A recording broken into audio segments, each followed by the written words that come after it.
오늘 또 하나님을 예배하는 주일, 우리 사랑하는 선생님들 이 자리에 함께 하셔서 너무나 주님 이름으로 환영하고 축복합니다.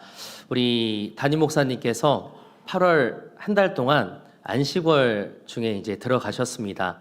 그래서 이제 한 달 동안 우리 부목사님들께서 강단에 서게 되었는데 부족한 종을 통해 전해지는 하나님의 말씀이지만 정말 살아계신 그 능력의 말씀, 이 말씀을 통해 한 번도 빠짐없이 은혜 받고 돌아가시는 복된 시간이 되기를 간절히 소망합니다. 성도님들 혹시 오늘 주보 제목, 설교 제목을 보셨나요? 주보에서.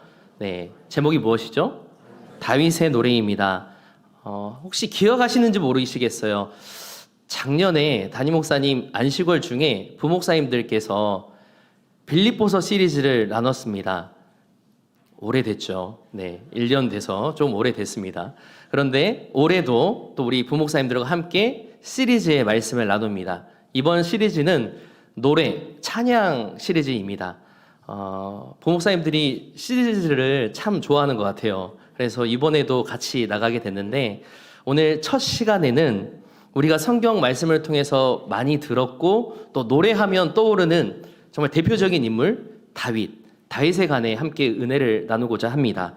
이 시간 믿음의 사람이었던 그가 삶 속에서 어떻게 하나님 앞에 찬양을 올려드렸고 또 현재 그가 어떠한 상황에 처해 있는지 그런 것들을 함께 나누면서 이 시간 함께 말씀을 듣는 성도님들의 신앙생활도 돌아보고 더 나아가 우리의 능력이 되신 주님을 찬양하는 정말 기쁨의 시간이 되기를 간절히 소망합니다.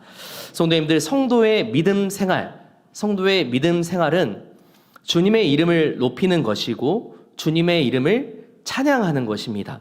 우리 시편 113편 1절에서 3절의 말씀을 한번 읽어볼까요? 다 같이 한번 읽어보겠습니다. 시작! 할렐루야. 여호와의 종들아 찬양하라. 여호와 이름을 찬양하라. 이제부터 영원까지 여호와 이름을 찬송할지로다. 해 돋는 데에서부터 해지는 데까지 여호와 이름이 찬양을 받으시리로다. 아멘. 성도의 마땅한 본분은 주님의 이름을 높이는 것, 주님의 이름을 찬양하는 것입니다. 언제까지요? 이제부터 영원까지. 시편 150편 6절의 말씀을 보시면 우리의 호흡이 달려있는 한 성도들은 주님의 이름을 찬양하는 자들이 되어야 한다라고 말씀을 하고 있습니다. 주님의 이름을 찬양한다는 것은 살아계신 그 역사하시고 살아계신 그 하나님의 이름을, 하나님의 일하심을 높이는 것이죠. 그 찬양이 왜 중요하냐? 그 이유는 아주 간단합니다. 그 찬양 속에 성도의 믿음의 고백이 고스란히 담겨져 있기 때문입니다. 그래서 주님께 은혜를 받은 자들, 정말 주님의 사랑을 힘입어 그분의 뜻을 따라 살아가는 자들은 어떤 상황 속에서도 구애받지 않고 주님의 이름을 높여드릴 수 있습니다. 하지만 반대로 생각을 해보면 주님의 은혜를 잊어버리고 또 내 뜻대로 나의 생각대로 살아가다 보면 주님을 찬양한다는 것을 잊어버리게 됩니다. 내가 더 하려고 하고요. 내가 더 높아지려고 하죠. 주님이 드러날 수가 없습니다. 이 시간 함께 예배하는 우리 사랑하는 모든 성도님들은 삶 속에서 이런 주님을 찬양하고 계십니까? 매 순간 나의 삶 속에서 은혜로 함께 하시는 그 하나님 아버지께 기쁨과 감사로 믿음의 고백을 올려드리고 계십니까? 저는 분명 이 자리에 계신 우리 모든 성도님들은 정말 모든 것이 하나님의 은혜입니다 라고 믿음으로 고백하실 줄 믿습니다. 하지만 말씀을 전하고 있는 저의 삶을 돌아보면 매일매일 놀라운 주님의 사랑과 은혜를 경험하고 있음에도 불구하고 매우 치명적인 연약함이 있음을 돌아보게 됩니다. 그것은 나의 눈으로 보는 것, 나의 귀로 듣는 것, 내가 직접 경험하는 이 모든 상황과 시험의 유혹에 쉽게 넘어질 수 있다는 것입니다. 단적인 예로 생각을 해보면 구약 성경에 이스라엘 백성들이 등장을 하죠. 그들의 모습을 떠올려 보면 우리들의 그 연약함을 쉽게 생각해 볼 수 있습니다. 구약 출애굽기에서 애굽의 노예로 있던 이스라엘 백성들은 하나님의 인도하심을 따라 애굽의 노예 생활로부터 빠져나올 수 있었죠. 그런데 그들이 홍해를 건너려는 순간 애굽의 군대가 뒤따라온다라는 소식을 듣고 어떻게 하죠? 왜 우리를 이곳에 데려왔느냐라고 하면서 모세에게 불평하고 불만을 토로합니다. 그들을 지금까지 도우셨던 하나님의 은혜를 잊어버리고 그들 앞에 닥친 현실을 보고 불평하게 되죠. 또 민수기의 말씀을 보시면 이스라엘 백성들이 광야 생활을 할 때 하나님께서 구름 기둥과 불 기둥으로 그리고 만나를 허락해 주셔서 그들의 삶을 인도 보호 공급해 주셨습니다.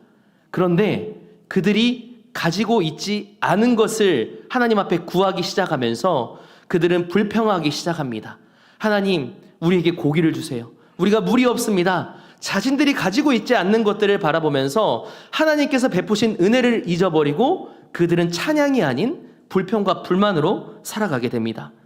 성도님들, 세상에서 겪는 문제와 시험은 하나님께서 우리에게 베푸신 은혜와 축복에 비교하면 너무나도 작은 것입니다. 세상의 문제는 하나님과 절대 견줄 수가 없죠. 하지만 현실 속에서 우리가 보고 듣고 겪는 시험과 문제 앞에 우리들은 마음과 생각이 쉽게 무너지게 되고요. 우리가 믿는 하나님보다 세상의 문제들이 더 커 보이게 됩니다. 그리고 이로 인해서 이전에 베풀어 주셨던 하나님의 은혜는 모두 다 잊어버리게 되고 나의 방법과 나의 뜻대로 살아가게 되면 결국 나의 입술에서는 무엇이 사라지죠? 주님을 향한 찬양이 사라지게 됩니다. 그러나 분명한 사실이 있습니다. 그 분명한 사실은 주님을 향한 우리 성도의 찬양은 우리의 상황이나 감정에 따라 내가 찬양하고 싶을 때 찬양하고 싶지 않을 때 찬양하지 않는 어떤 선택의 문제가 아니라 우리가 조금 전에 읽었던 시편 113편의 말씀과 같이 이제부터 영원까지 계속적으로 주님을 찬양하는 자들이 되어야 하는 것입니다. 사실 성도님들, 나의 인생에서 내가 계획하고 나의 뜻대로 정말 일이 잘 풀리고 인생 가운데 아무런 문제와 염려가 없다면 주님을 늘 찬양하는 것 쉬운 일일 것입니다. 그렇죠. 하나님, 저에게 항상 좋은 일을 허락해 주시고 내가 원하는 일들을 이루게 해주셔서 너무나 감사합니다. 우리의 찬양의 고백은 자연스럽게 나올 것입니다. 하지만 진짜 문제는요, 내가 원치 않은 엄청난 시련이 나에게 닥쳤을 때, 커다란 문제에 직면하여서 도저히 앞으로 나아가지 못할 때, 그 순간에도 우리가 주님께 감사함으로 찬양을 올려드릴 수 있느냐라는 것이죠. 이런 의미에서 주님께 올려드리는 찬양은 결코 쉬운 일이 아니고요. 아무나 할 수 있는 것이 아닙니다. 그리고 온전히 내 힘과 의지만으로도 찬양을 올려드릴 수가 없다는 것이죠.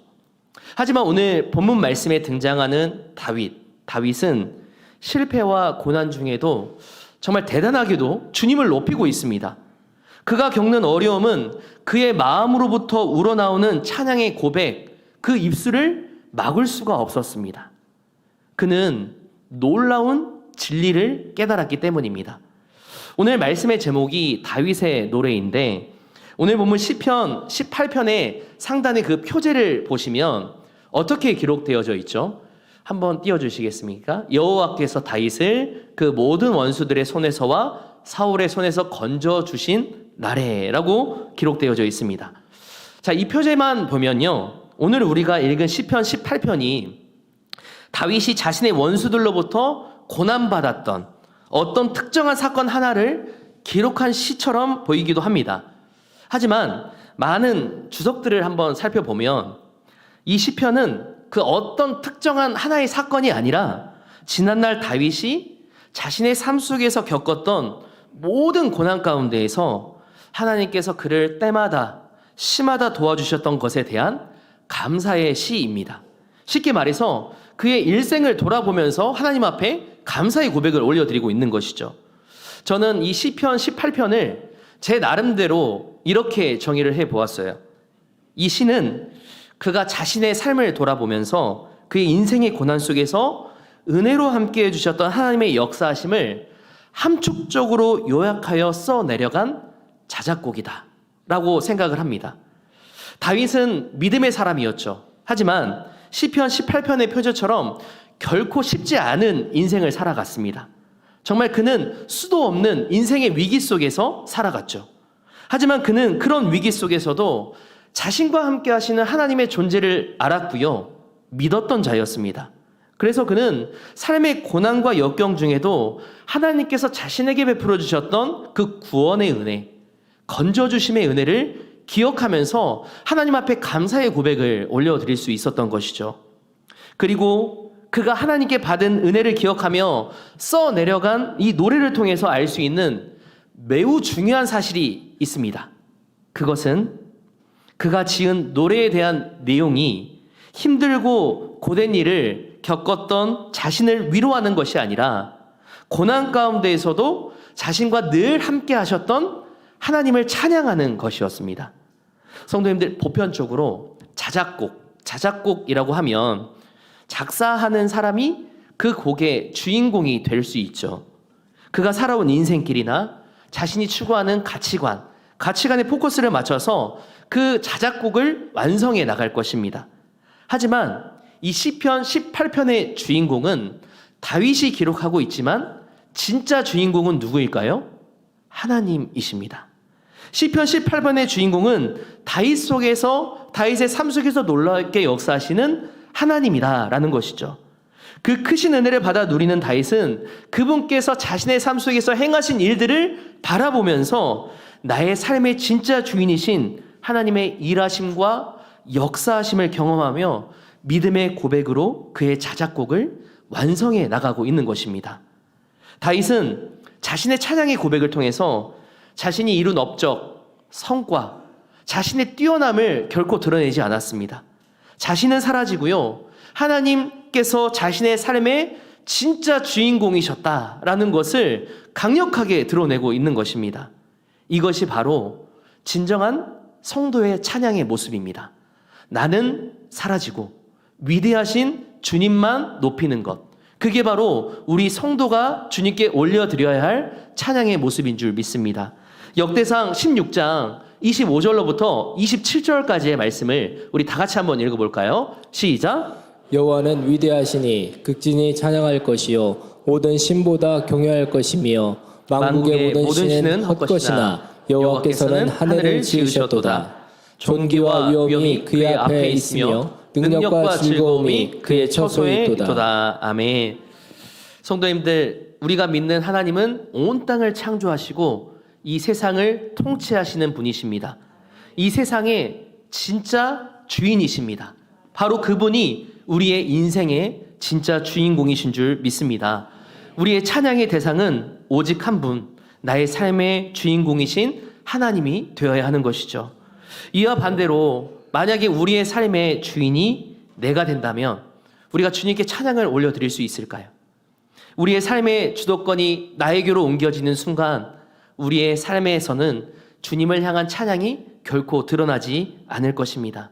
바라기는 저와 우리 성도님들 모두가 내가 있는 그 자리에서 나의 삶의 진정한 주인이신 주님을 인정하는 자, 그리고 나를 높이는 자가 아닌 주님의 이름을 높이는 자들이 되시길 간절히 바랍니다. 그래서 나의 삶 속에 놀랍게 역사하시는 하나님의 놀라운 축복을 경험하시는 복된 인생들이 되시길 간절히 소망합니다.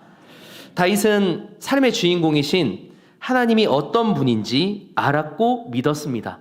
그는 한없이 작고 연약한 자였지만 찬양의 대상이신 하나님이 자신의 삶의 주인공이심을 확실히 믿었기 때문에 자신이 처한 상황을 뛰어넘어서 하나님 앞에 찬양을 올려드릴 수 있었습니다. 하나님께 찬양을 올려드린다라는 것, 그것은 내가 받은 은혜가 너무나도 크다, 너무나도 많다라는 것이죠.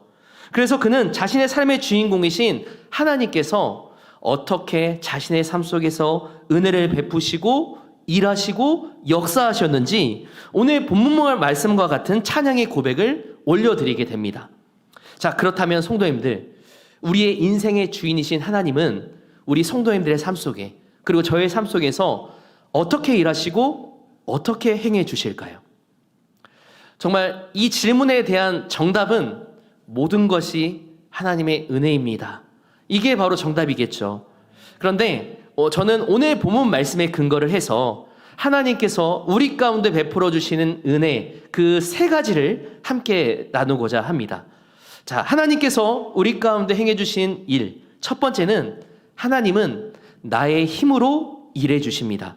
오늘 본문 1절과 2절의 말씀을 다시 한번 읽어볼까요? 다시 한번 읽어보겠습니다. 시작. 나의 힘이신 여호와여, 내가 주를 사랑하나이다.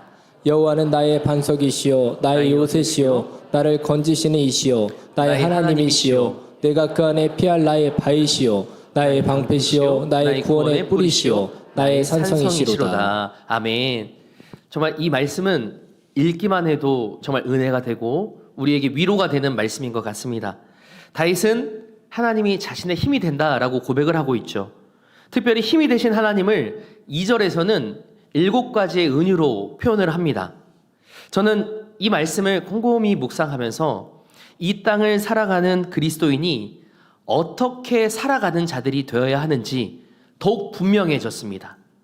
이 땅을 살아가는 성도들은 하나님을 나의 힘으로 삼고 살아가는 자들이 되어야 합니다. 다윗 역시 자신에게 닥친 모든 환난을 이기고 견뎌낼 수 있었던 것은 하나님을 자신의 힘으로 삼고 살아갔기 때문입니다. 아무것도 내세울 건 없는 다윗이었지만 하나님께서는 그의 삶 속에서 위력적으로 행해 주셨고 능력으로 함께해 주셨습니다. 다윗의 놀라우신 하나님의 힘과 능력을 경험하면서 그는 고난과 어려움을 헤쳐나갈 수 있었죠. 자, 그렇다면 우리는 여기서 이런 질문을 할 수가 있습니다. 하나님의 크신 능력과 힘을 덧입고 살아가기만 하면 우리는 정말 위대한 삶을 살아갈 수가 있는데, 그렇다면 주님의 능력이 나를 통해 어떻게 드러날 수 있을까요? 우리는 어떻게 하면 다윗처럼 하나님이 나의 힘이십니다 라는 것을 경험하며 살아갈 수 있을까요? 오늘 본문 1절의 말씀을 다시 한번 천천히 한번 읽어보도록 하겠습니다. 1절입니다. 시작. 나의 힘이신 여호와여, 내가 주를 사랑하나이다. 아멘. 성도님들, 제가 질문을 하나 드릴 텐데 마음속으로만 한번 대답을 해주세요. 네. 지금 다윗은 하나님을 사랑하기 때문에 하나님이 자신의 힘이 된다라고 하는 것일까요? 아니면 하나님이 힘이 되시기 때문에 하나님을 사랑하는 것일까요? 조용히 대답해 주셔도 됩니다. 네. 곰곰이 한번 생각해 보세요. 하나님을 사랑하기 때문에 하나님이 자신의 힘이 된다라고 하는 것일까요? 아니면 하나님이 힘이 되시기 때문에 하나님을 사랑한다라고 고백하는 것일까요? 그는 하나님을 사랑하기 때문에 그의 삶에 힘이 되어주심을 경험한 것입니다. 예를 들어 한번 생각을 해볼게요. 우리의 가정 속에서 힘든 일을 겪게 될 때 그 힘든 과정 속에서 우리가 버티고 이겨나갈 수 있는 힘은 어디서부터 나오게 될까요? 네? 너무 거룩하게 대답 안 해주셔도 됩니다. 네, 가족이죠. 그렇죠. 우리의 가족들이 가장 큰 힘이 되죠. 그렇죠. 사랑하는 아내와 자녀와 부모님들과 함께 할 때 정말 모든 어려움들이 있지만 그 가운데에서도 우리는 힘을 얻게 됩니다. 그 힘은 가족 간의 사랑, 서로 간의 신뢰와 믿음을 통해 얻게 되는 것이죠. 성도님들, 다윗의 입술에서 터져나오는 내가 주님을 사랑합니다 라는 고백은 어떻게 보면 오늘 우리가 함께 나누는 고백 중에 가장 큰 진수라고 할 수 있습니다. 그가 하나님을 사랑한다고 고백할 수 있었던 이유는 다른 것이 아니었죠. 자신의 삶에 힘이 되어주시는 주님을 믿었기 때문이었습니다. 주님을 사랑한다는 고백은 주님을 향한 신뢰와 믿음으로부터 시작된 것입니다. 다윗은 그가 먼저 주님을 사랑하고 믿었기 때문에 그분이 나의 힘이 되신다라는 것을 믿음으로 고백할 수 있었습니다. 에베소서 1장 19절의 말씀인데요. 우리 읽어볼까요? 이 말씀 시작. 그의 힘의 위력으로 역사하심을 따라 믿는 우리에게 베푸신 능력이 지극히 크심이 어떠한 것을 너희로 알게 하시기를 구하노라. 아멘. 믿는 우리에게 베푸신 능력이라고 말씀을 하고 있습니다. 주님을 믿고 주님을 사랑하는 자들에게 주님께서는 크신 힘의 위력으로 함께 해주십니다. 하지만 우리의 삶을 돌아보면 주님을 사랑하며 믿는 것보다 주님의 능력과 도우심을, 또 나의 삶에 주님의 이적과 주님의 능력이 먼저 나타나기를 바라며 기도할 때가 참 많이 있죠. 물론 이 모습 또한 잘못된 게 아닙니다. 이 모습도 하나님이 정말 예쁘게 바라봐 주실 것입니다. 그러나 주님의 자녀인 우리들은 나의 유익과 나의 이익이 먼저가 아닌 주님, 내가 주님을 사랑합니다. 예수님, 내가 주님을 믿습니다. 라는 믿음의 고백이 우리의 입술에서 먼저 나와야 할 것입니다. 그때 주님께서 진정한 믿음의 고백을 들으시고 나의 삶 속에서 나의 힘으로 역사해 주십니다. 그때 역사해 주시는 하나님이 누구의 하나님으로 역사해 주신다고요? 나의 하나님, 나의 하나님으로 역사해 주십니다. 아내의 하나님도 아니고요, 부모님의 하나님도 아니고 나의 하나님, 나의 하나님으로 위력으로 역사해 주십니다. 성도님들, 성도의 가장 큰 축복은 주님이 나의 삶에서 살아주시는 것입니다. 그리고 살아주시는 주님이 우리의 힘이 되어주시는 것, 그게 바로 성도의 가장 큰 축복인 줄 믿습니다. 그분이 나의 삶의 힘으로 역사해 주시는 방법은 주님을 향한 온전한 우리의 믿음인 것이죠. 사랑하는 성도님들 모두가 다윗이 고백한 것과 같이 내가 주님을 사랑합니다, 정말 예수님, 내가 주님을 믿습니다 라는 믿음의 고백을 나의 입술에 진실된 고백으로 하시길 소망합니다. 하나님은 당신의 자녀들로부터 사랑의 고백, 믿음의 고백을 듣기를 원하십니다. 왜냐하면 하나님은 인격적인 분이시기 때문이에요. 나와 친밀한 관계를 맺기를 원하시고 그분과의 교제를 통해서 그분 안에 거하며 기쁨으로 살아가기를 원하십니다. 이 자리에 계신 모든 분들이 나의 아내와 가족들, 주변 사람들에게 역사하시는 하나님을 그저 바라보면서 대리 경험하는 자들이 아니라 나의 삶 속에 나의 힘으로 직접 역사하시는 하나님의 은혜를 믿음을 통해 경험하셔서 주님께서 우리 가운데 부어주시는 안전함과 든든함의 축복을 누리시는 복된 삶이 되시길 간절히 소망합니다. 자, 두 번째로 우리의 찬양의 대상이신 하나님은 환난 중에도 연약한 우리를 여전히 바라보고 계십니다. 오늘 본문 3절부터 5절까지의 말씀을 한번 읽어볼까요? 시작. 내가 찬송받으실 여호와께 아뢰리니 내 원수들에게서 구원을 얻으리로다. 사망의 줄이 나를 얽고 불의의 창수가 나를 두렵게 하였으며 수월의 줄이 나를 두르고 사망의 올무가 내게 이르렀도다. 자, 4절과 5절의 말씀을 보시면 다윗이 지금 현재 느끼고 있는 기분을 표현하고 있습니다. 그러면서 어떤 단어가 눈에 딱 보이시나요? 사망. 그렇죠. 사망의 줄이라는 단어가 딱 눈에 띄입니다. 그가 겪는 고난의 결과를 사망의 줄로 표현을 하고 있습니다. 죽음이 자신을 올가매는 것처럼 너무나도 힘들다라는 것을 표현하죠. 그리고 자신을 힘들게 하는 자를 3절에서는 원수로 표현을 하고 있습니다. 성도님들, 다윗에게 가장 큰 원수는 누구였을까요? 성경을 보면 많은 대적들이 있었어요. 하지만 그 중에서 딱 한 명만 꼬집는다면 사울이죠. 맞습니다. 사울입니다. 그를 피해 도망가기만 하면 사울은 계속 다윗의 뒤를 쫓아오죠. 정말 못살게 구는 사울이었습니다. 그런데 고난 가운데 살아가는 다윗의 모습은 오늘을 살아가는 우리의 모습과도 매우 흡사합니다. 담임 목사님께서 약 1년 전쯤에 제가 지금 오늘 함께 나누는 이 말씀을 똑같은 본문으로 설교를 해 주셨어요. 그러면서 이 세상은 광야이고 광야 같은 세상에서 우리를 뒤따라오는 이것이 있다라고 말씀을 해 주셨어요. 네, 속으로 대답하신 줄 믿고, 네, 우리를 뒤따라오는 사울이 있다라고 말씀을 해 주셨습니다. 정말 기억나시죠? 그렇죠? 걱정거리가 하나 사라지면 또 다른 차원의 걱정이 우리 앞에 찾아온다라고 말씀을 해주셨죠. 광야 같은 세상을 살아가는 것도 쉽지 않습니다. 그런데 그런 광야 같은 세상 속에서 사울이 계속 쫓아오게 된다면, 원수가 쫓아오게 된다면 우리는 늘 불안하고요, 초조하고 불안함을 느낄 수밖에 없을 것입니다. 결코 행복한 삶을 누릴 수가 없죠. 하지만 다윗은 이런 초조함과 불안함을 느낄 수 있는 고난 속에서도 3절의 말씀과 같이 자신의 이런 상황 하나하나를 바라보고 계시는 하나님을 믿었습니다. 그래서 그는 자신이 믿는 하나님 앞에 어떻게 하죠? 자신의 원수들로부터 구원해 주시옵소서 라고 간절히 아뢰고 있습니다. 그가 이렇게 고백할 수 있었던 이유는 자신이 바라보고 있는 하나님을 믿었기 때문이죠. 이렇듯 그분의 시선은 항상 그분의 백성들을 향해 있는 것입니다. 성도님들, 제가 서론 부분에서도 말씀드렸는데 눈에 보이고 귀에 들리는 현실의 경험들에 의해서 우리는 매우 취약합니다. 그래서 세상의 분위기나 유혹에 휩쓸릴 수밖에 없죠. 내가 예수님을 아무리 잘 믿는다고 할지라도 나의 가정과 일터, 일상에서 부딪히는 여러 상황 가운데 하나님을 알지 못하는 자리 더 많이 있다면 내가 있는 그 자리에서 믿음을 지키는 것 결코 쉽지 않습니다. 제가 지금 교구와 초등부 사역을 함께 하고 있는데 아이들에게 종종 이런 질문을 해봅니다.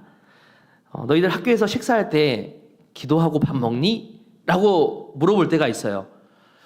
뭐라고 대답할까요? 뭐 여러 대답이 나오겠죠. 뭐 기도하고 먹는다, 기도하지 않는다 라고 하는 친구들도 있습니다.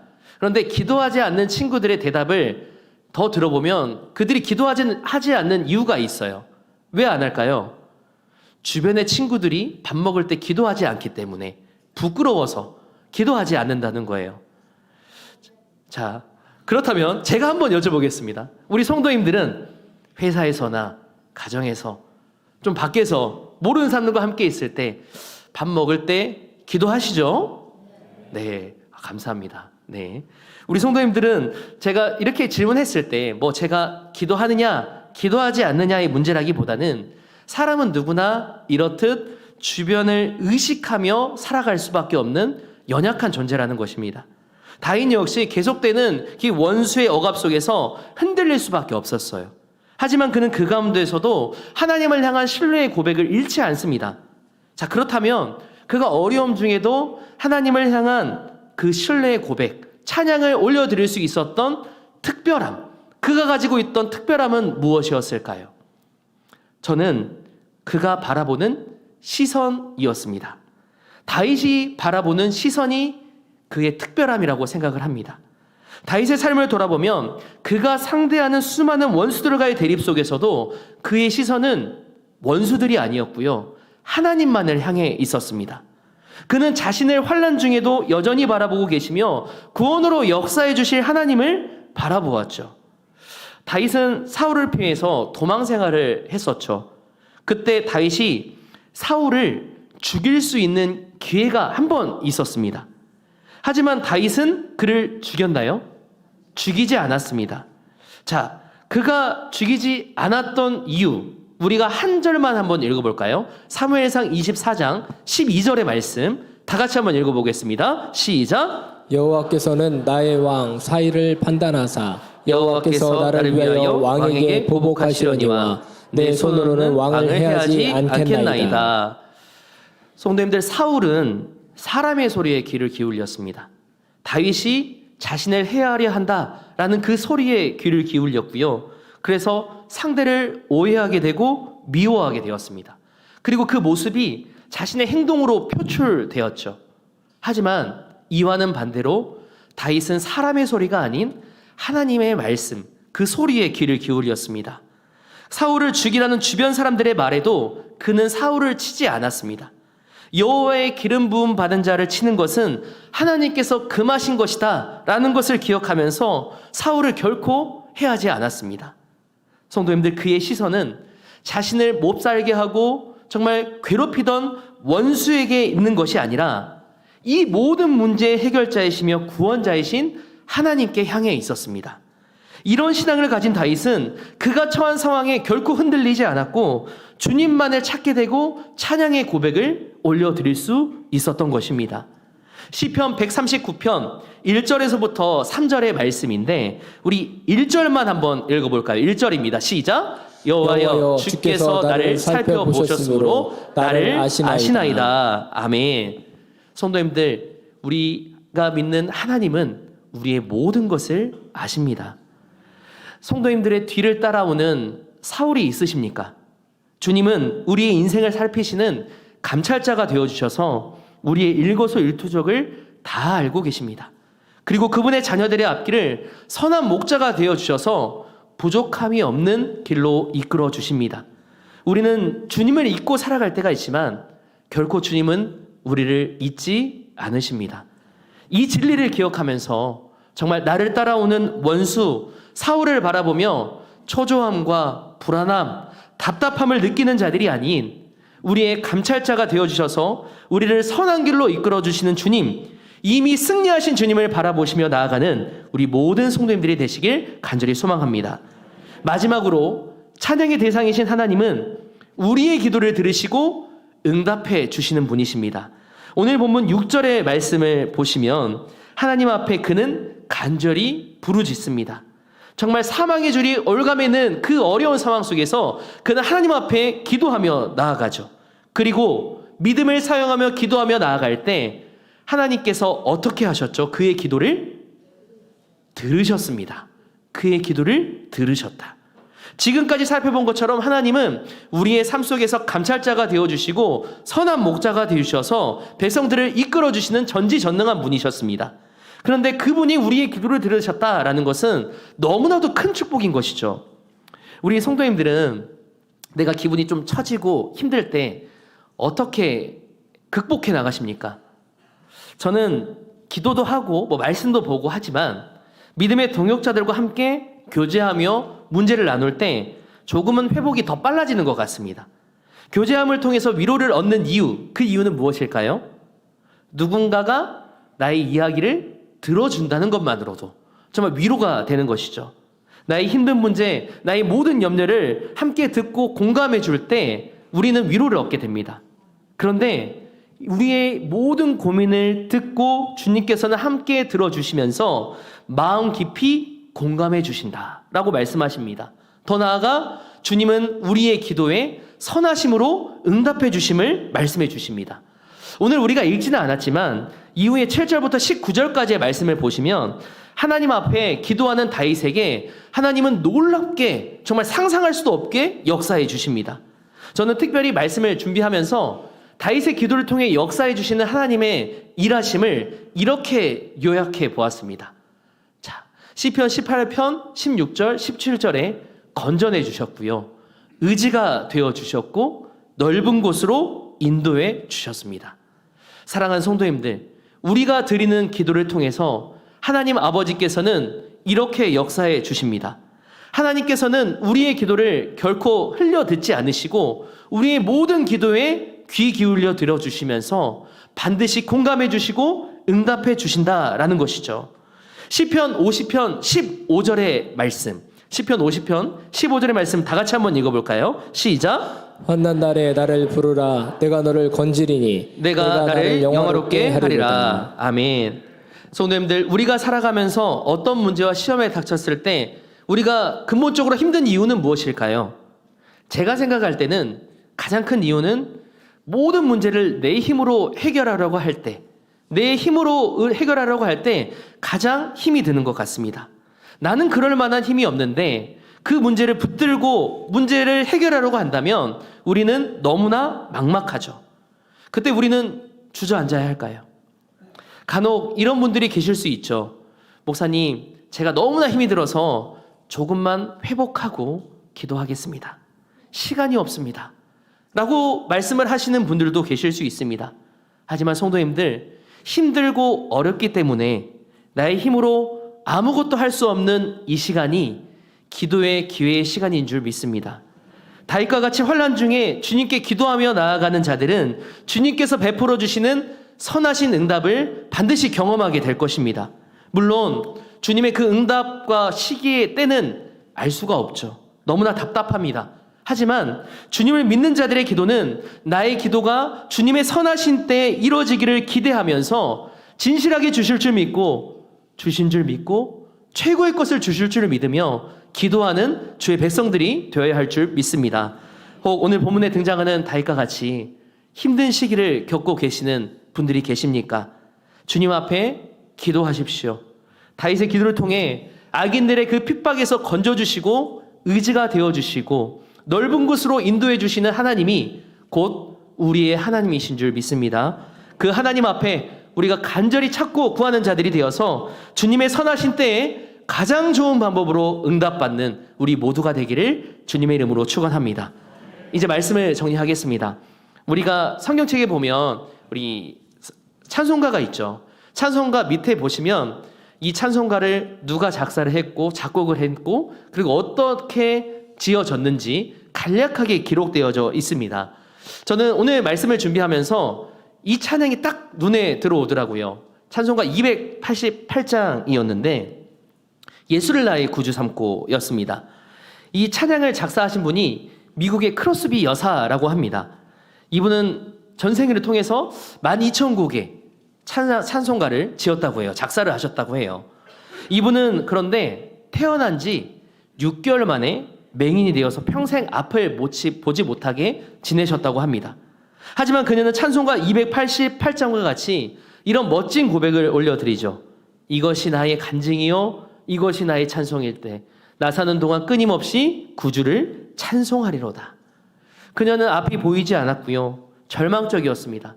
찬송을 드릴 수 없는 너무나도 불행한 상황이었습니다. 자신이 이 땅에 사는 동안 그런데 내가 믿는 주님을 신뢰하겠습니다. 라는 믿음의 고백을 올려드리고 있습니다. 성도님들, 우리의 찬양을 받으실 분은 오직 한 분, 우리의 삶의 주인공이신 하나님 한 분뿐입니다. 우리의 삶의 주인이신 주님께서는 우리의 삶 속에서 힘과 능력이 되어주시고요. 환난 중에도 우리를 감찰하시는 분이시고 우리의 간구에 여전히 귀를 기울이시며 응답해 주시는 분이십니다. 다윗이 자신이 하나님께 받았던 놀라운 은혜를 기억하며 믿음의 노래를 만들었던 것처럼 사랑하는 성도님들도 삶 속에서 주님께 받은 큰 은혜 그리고 지금도 누리고 있는 주님의 은혜를 떠올리면서 매일매일 믿음의 고백을 직접 써내려가시는 멋진 인생들이 되시길 간절히 원합니다. 분명 주님을 향한 그 믿음의 고백이 차고 흘러 넘칠 것입니다. 날마다 주님을 향한 이 믿음의 고백을 가지고 기쁨의 찬양을 올려드리는 우리 사랑하는 모든 성도님들의 삶이 되시길 주님의 이름으로 축원합니다. 기도하시겠습니다. 주님, 이 말씀이 우리의 생명의 양식이 되게 하여 주옵소서. 예수님의 이름으로 기도하옵나이다. 아멘.